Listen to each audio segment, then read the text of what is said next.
Dear students, our next preposition is on to.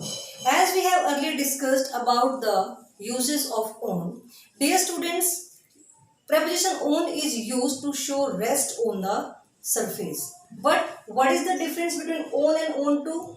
On will be used to show rest, but on to will be used to show motion, to show movement. Understand? For example, if you are saying that my book is on the table, no movement is here.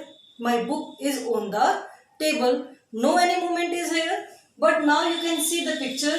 Don't comment on my drawing because that is not good. Clear?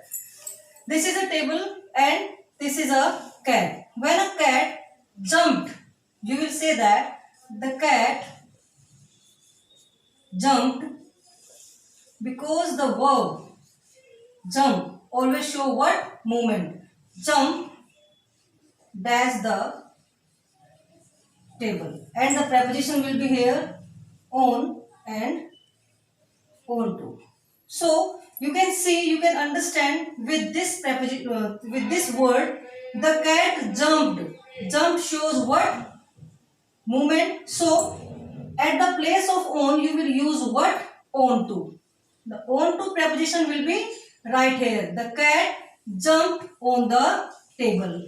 It shows what? Movement.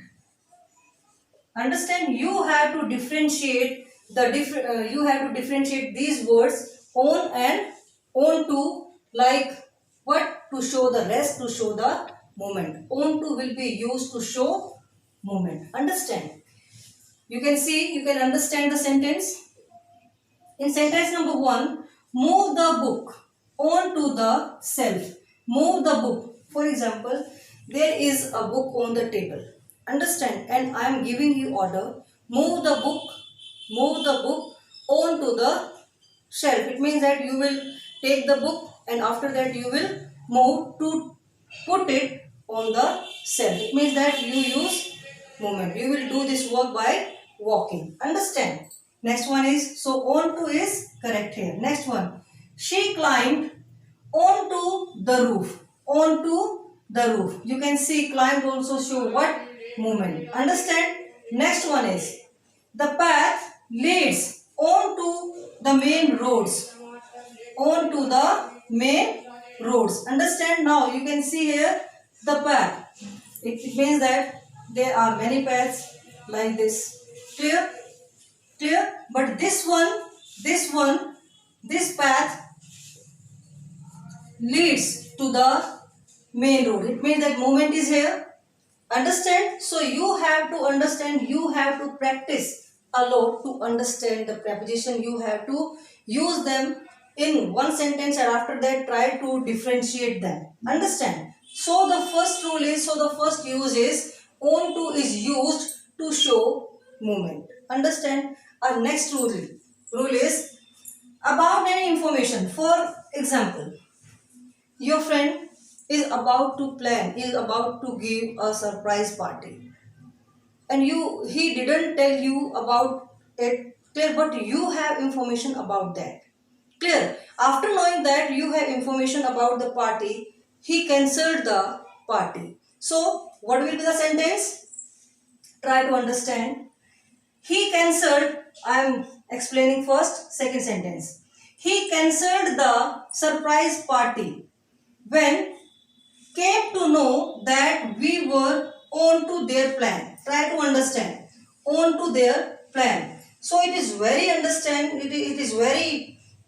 important to understand the meaning, the sense of this preposition in a sentence. Clear? Now for some time remove it. Clear? And on to, and this will use for in informal way. Clear? And now imagine you are fully aware at the place of onto. At the place of onto, try to feel fully aware about anything. Clear? Here, when you have any information about anything, it means that at that time you will use preposition onto in an informal way. And the meaning of it means that you are fully aware about that thing. Clear? Now try to read, try to understand the sentence again. He cancelled the surprise party when came to know that we were fully aware about their plan. Understand? Now the sense is clear. It means that here on to means what? Fully aware. Clear? After that you will be understand the meaning of on to. In the first sentence, they knew I was on to their plan. They knew I was fully aware about their plan. In this way, you will understand, you will able to recognize the uses of preposition on to, and another one. Clear? So dear students, I hope you all have understood the difference between on and on to. After that, if you have any problem, you can call me, and I'm also giving a PDF related to the same to you. Clear? In the next video, we shall discuss upon.